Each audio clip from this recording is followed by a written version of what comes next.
Hi, in a recent video, I talked about ultra-processed foods. This is Randy Rolfe from the Institute for Creative Solutions, sharing foundational concepts about vibrant health through natural living.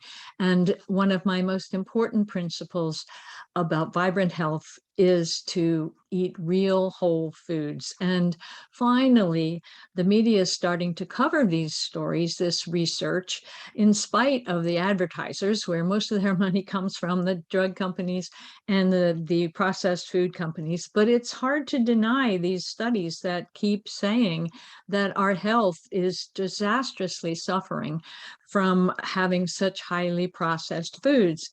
And as I said before, they have a nice definition of that. Let's see, where is it? Ultra-processed foods are defined as, quote, industrial formulations of food substances, oils, fats, sugars, starch, and protein isolates that contain little or no whole foods and typically include flavorings, colorings, emulsifiers, and other cosmetic additives. That's the way that Brazilian study defined it. And they found that it was actually linked to early cognitive decline. If you have over 20% of your diet from processed foods. Now, in Brazil, 25 to 30% of total calories is ultra processed foods. But in the United States, it's 58%. That's more than half of our calories are coming from empty no nutrient, non-nutrient foods. And 56 to 0.8% of calories in Britain are ultra processed, and Canada it's 48%, but American children it is 67%. No wonder we're having lots of early problems with kids. So I want to tell you about two new studies. The first study was in the United States.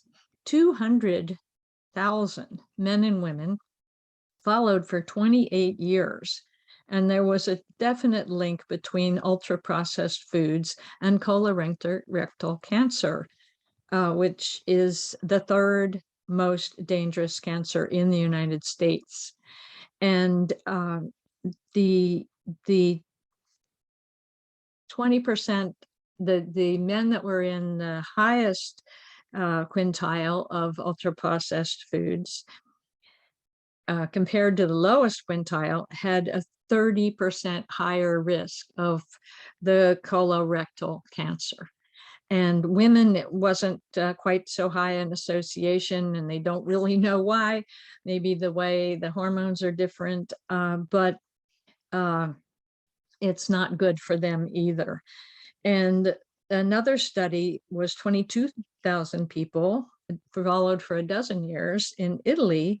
And what they found was that both types of food, both foods high in sugar and saturated fat or trans fats, and ultra processed foods, both types increased the risk of an early death, especially from cardiovascular disease.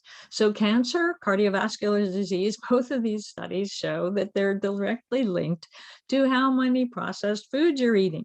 So guess what? You need to buy whole foods. And I'm finishing up a book, here's the manuscript, of how to switch from snack foods and processed foods to whole foods. And it's not that hard, but it is a real transition because you change how you shop, you change how you cook, you change your food choices, and you change how you feel. You feel so much better. So many problems go away. So I wanted you to know about these studies that are piling up and getting published finally. And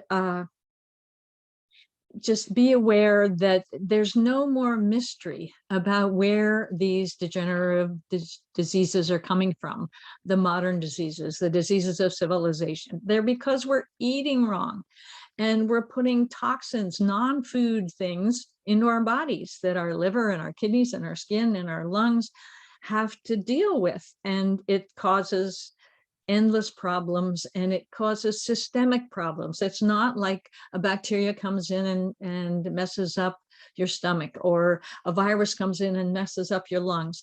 These are things that affect everything, how our nerves work, how our hormones work, how our enzymes work, because we're adding poisons to our foods and we're not taking in the nutrients that we need, the micro minerals and the vitamins and the enzymes and the fiber that's so important to keep the whole gut healthy. So that's enough for today. Thanks for listening.